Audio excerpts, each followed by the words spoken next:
Welcome to the Wednesday night service at the Home Center. Our opening prayer from the Home Center ministerial team, provided by Minister of Prayer Reverend Joe Pinecoffer. As we come together this evening, we will remember the presence of power, God's energy in motion that is created whenever two or more are gathered in His name. Our blessing this evening from Reverend Kindra and Reverend Connie will fill our chapel both physically and spiritually with God's love and light. While this same love and light we are creating grows and surrounds our world and is present to every man, woman, and child on this planet. It is so, and amen.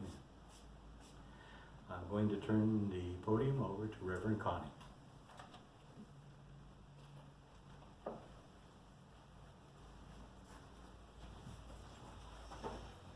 Got a few gaps out of it. Good evening, everyone. This evening, Kindra and I chose to speak to you about expectations.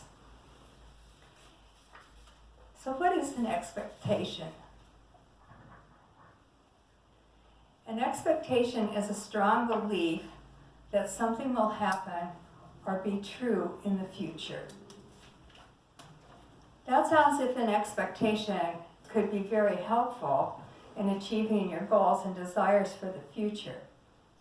However, expectations that one holds tightly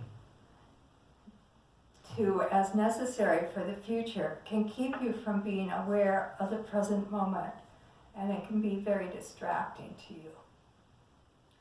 These memories, expectations, are based in the past, but depend on the now. When we lived in Alaska, we had a friend named Robert, and Robert used to tell me that if you don't have expectations, you don't have disappointments.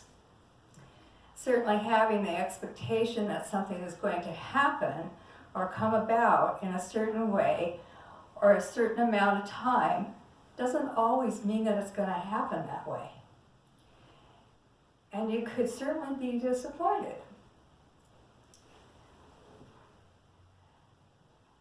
I kind of made up a little scenario about a man named Dan.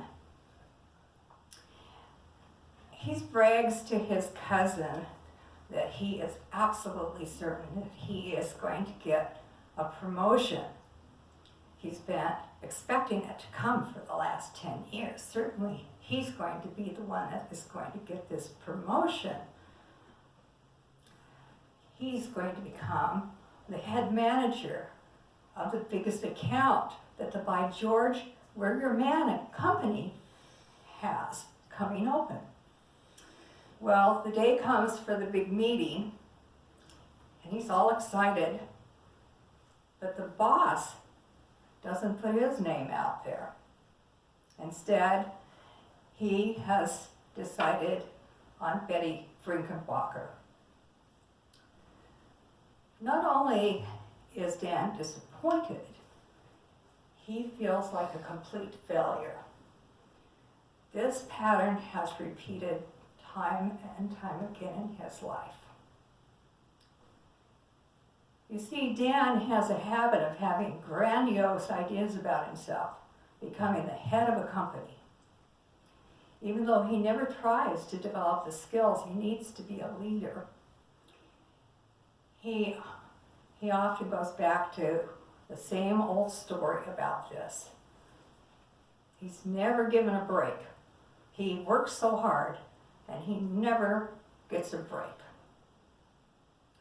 When in truth, he's a slacker who never gets his assignments completed on time, takes more sick days off than anyone else, and always can be found chatting with somebody in the break room, drinking one of his many cups of coffee. Catherine Weiser says in an article, many patterns of thought arise as a defense built around memories of parts of you that were wounded. You set up expectations to avoid the pains of your past revealed by memories. This made me think of something that Carolyn Weiss once said. She said that we need to quit talking woundology. And what she meant by woundology was basically talking about some memory of something that really hurt you. Now, it could have been something physical, like an operation or an accident, but it also could be something that someone said that deeply wounded you. And when we go around talking about this all the time, we perpetuate that wound. And when it comes up as almost like an open sore within us, as a memory trigger, we go back in our consciousness. We can kind of go back to that, but we've made up a story about it. And that story can change over time as we go forward. And the more we tell it, the more it can change. And it all depends on where you are in the present moment when you're thinking about this memory, how the story might change. And it can actually change our self-image, our reactions in the outer world. It actually can change us. She goes on to say, well, first of all, I'd like to go back to Dan for a minute. And in Dan's case, what had happened when he was a youngster was that he was kind of not so caring about school, not so caring about doing chores. And his father was not happy with him when he brought home a very disappointing report card. So he said to him, Dan, you just can't go around being like you are, being a slacker, never wanting to get your homework done, never wanting to do your chores. You're liable to be a complete failure in the future if you don't change. That was his wound that he carried forward into his life. Going back to Catherine Weiser for a moment, she says, expecting a hurtful outcome can contribute to revisiting painful experiences. However, once you see yourself doing this, your spiritual maturity can reveal a deeper truth. You can discover that you no longer need those old patterns that arose out of fear of future pain. We kind of hold that at a subconscious level. We're not always aware of these old wounds that are there, but they'll come up over and over again until we recognize them and choose to change the story.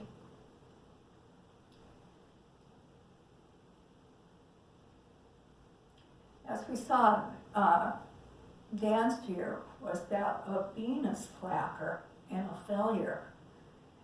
But he hid it behind his bravado, his gusto. I'm going to get it. I'm going to achieve it. But over and over again, he would fail when that old memory would come up. He always wanted to show his father that he could be better.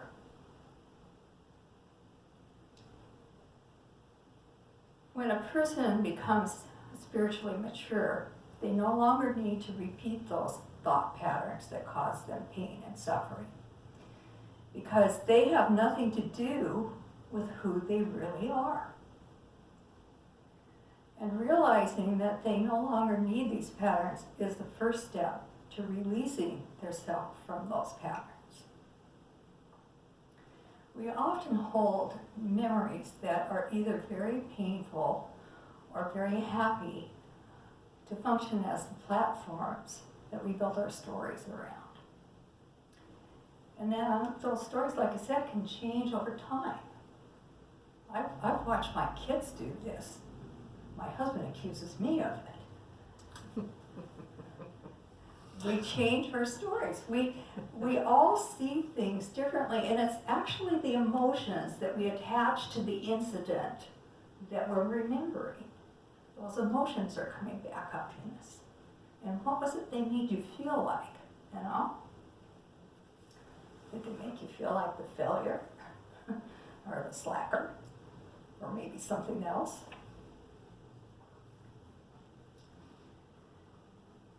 These are stories of the past and of who we were in the past. And they're fueled by our judgments, and they often exaggerate our self-image. Creating stories around memories are primarily emotional, as I said, and are based on our present life experience, which occurs moment by moment. And sometimes people believe their stories so much that it becomes their reality. Most of us believe we remember things as they were, objectively, rather than acknowledging that whatever occurred in the past is remembered by a story constructed in the present, which is greatly influenced by the present sense of ourself, the one creating the story. And these stories become like glue that keeps our expectations for the future intact.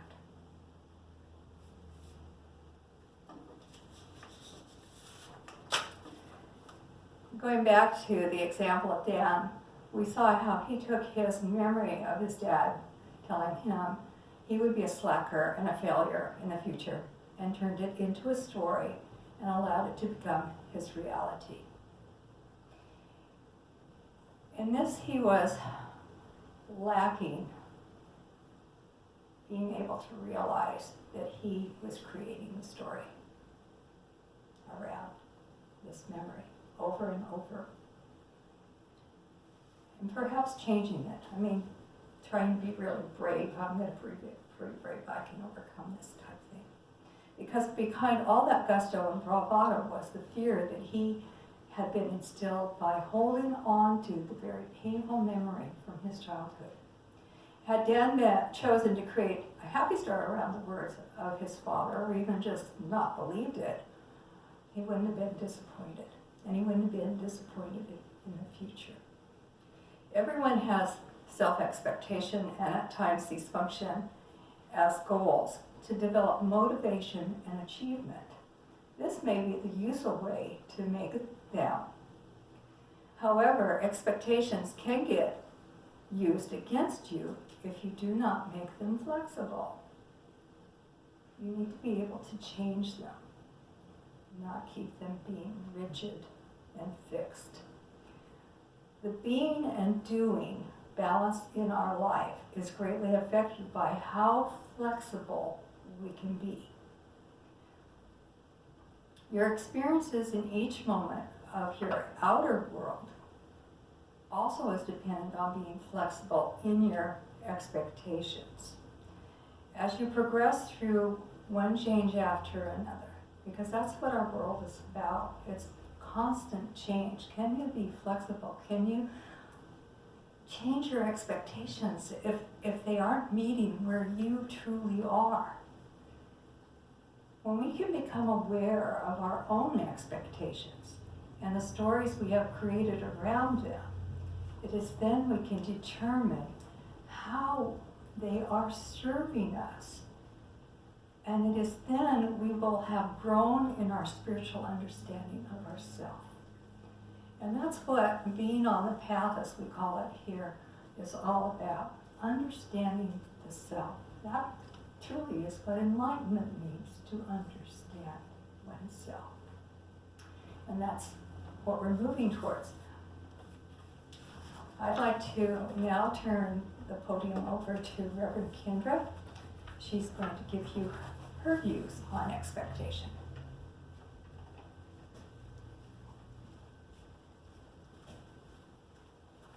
Thank you, Connie. And hello, everyone, and happy Wednesday evening service at the Home Center. I love what Connie shared about forming expectations and how it can become this repeated pattern that we can get stuck in that becomes our story. It's so true.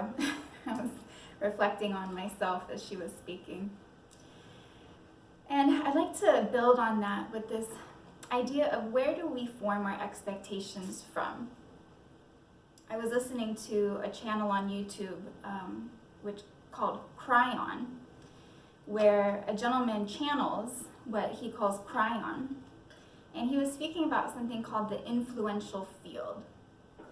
And the way he described it was that these unseen communications between people and animals happen through this influential field.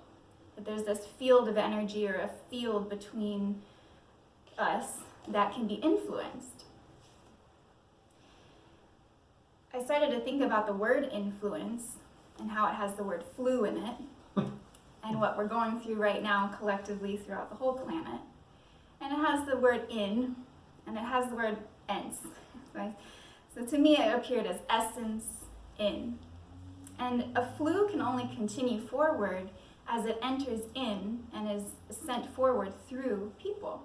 Kind of similar to the influential field, that these thought patterns have to continue to be passed on to stay alive, to stay experienced. When he spoke, the gentleman who was channeling Cryon, about the influential field, he said the influential field is here to help us survive, and that when there's dangerous situations or any sort of emergency, that we can communicate with each other just as animals communicate with each other in an emergency to help us survive. And many of us in this area have been affected by the fires recently that have been really stressful for many of us, and I send you my love and my blessings and healing energy to everyone who's been affected by that, including all of the animals that have been experiencing this communication of danger is coming and this communication through the influential field. So this influential field is there to help us survive. And it is highly active when we're under stress because it's designed for that. Marketing companies and commercial companies know this because they're able to influence us through stress, fear, negative emotions that motivate us then to take action. Similar to animals who are communicating danger, we need to move. Through humans in that influential field, we feel maybe a low sense of confidence, and so we need to go buy that product or that car, whatever that is. And so when we ask for guidance, when we're tuning up, tuning in to move forward in our life, where are we plugging into? And are we plugging into this influential field? I know I remember when I was in probably middle school, my parents were hosting a teacher's dinner, and they had made a pot of spaghetti, and I was carrying it from the kitchen to the table, and I dropped it in front of everyone, and the glass broke. It was an awful mess right in front of these people my parents were trying to impress. And I went into stress, I went into distress, and I remember looking at my mom, completely opening up my influential field because I was in stress of, please influence me. What do I do? Please influence me. I'm in stress, please influence me.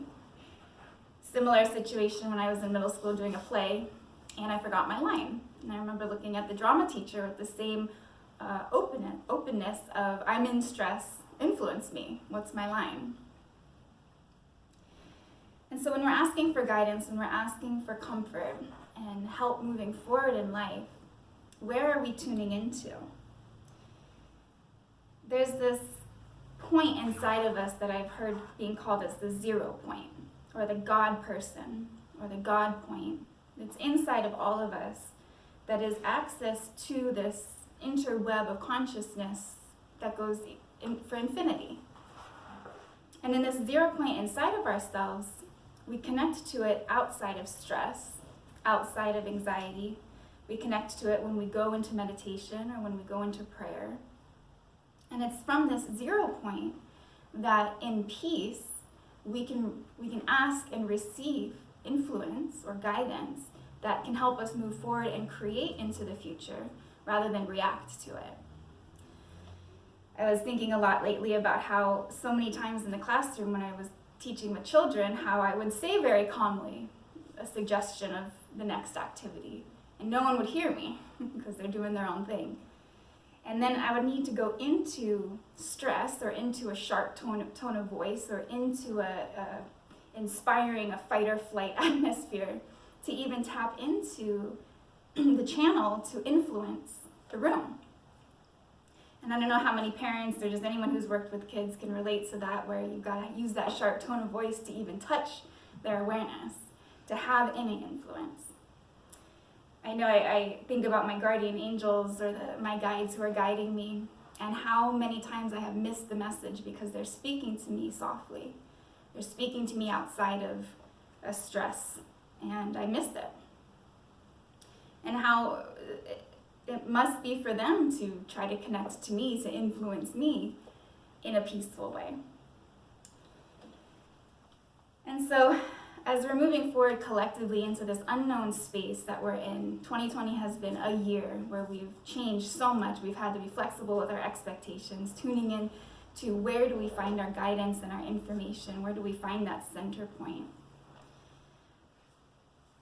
What I'd like to share tonight is the remembering that in the influential field, we have to be in a space of stress or distress, to tap into that. And in that field and in that information being passed back and forth is going to create the momentum for more stress and more distress. When in fact, we can just calm ourselves down as best as we can. Take the time to set the intention, to hold the space for ourselves, to go within to that God point, or that 0 point, which is in a space of peace and in a space of creation, to find our answers. And so I'd love to lead us through a short meditation to help us do that all together if you're watching. And so if you'd like to join, I invite you to just take that nice deep breath and get comfortable wherever you are. And just become aware of the energy you might feel around you. We're just going to feel out into your aura, into your energy body.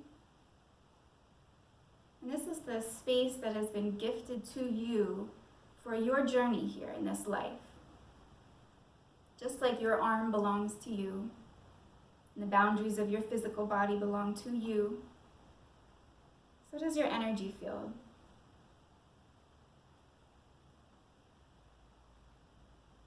And we're just going to ask that our own heartbeat fill the space of our energy field, and that any energy that isn't being radiated by your own heartbeat, kindly return to where it's being created,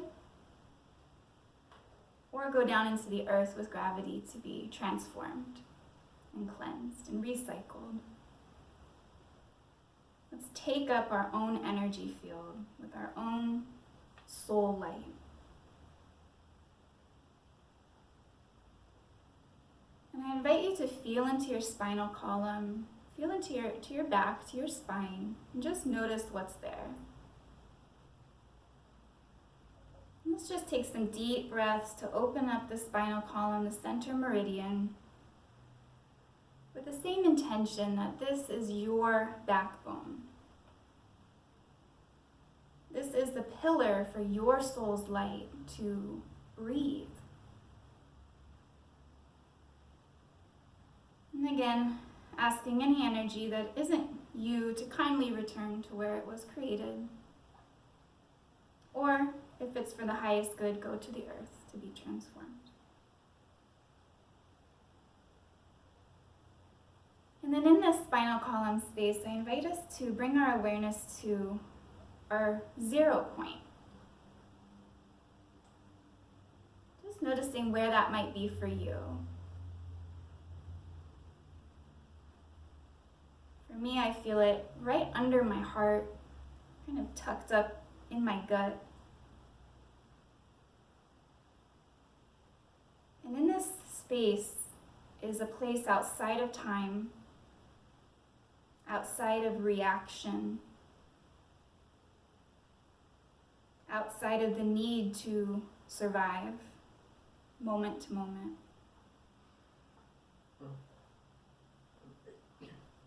And I invite you to ask any question that's been on your heart or mind to your own 0 point, to your own God point inside. And see what comes.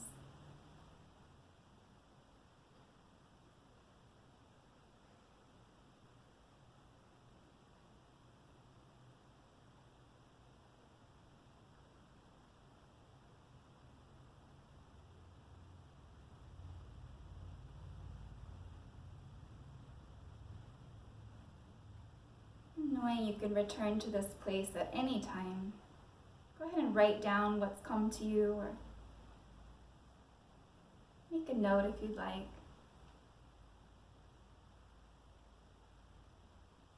And taking a nice deep breath, bringing your awareness back to the space you are in your body, in your chair, wherever you are.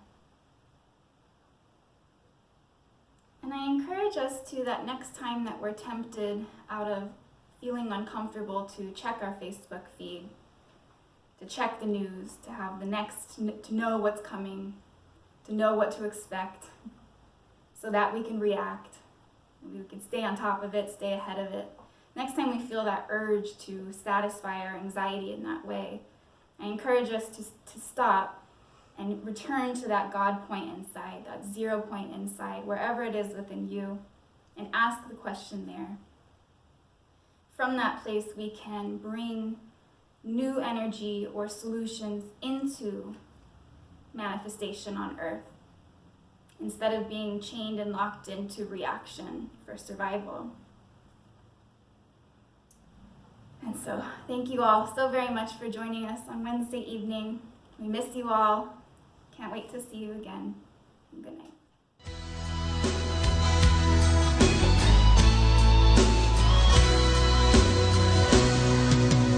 Arms around the world, around each other. Arms around the world, sisters and brothers. Arms around the world, and we discover. Arms around the world, there is no other. So let us join in love and peace, a world as it was meant to be, and we will live here happily from the heart.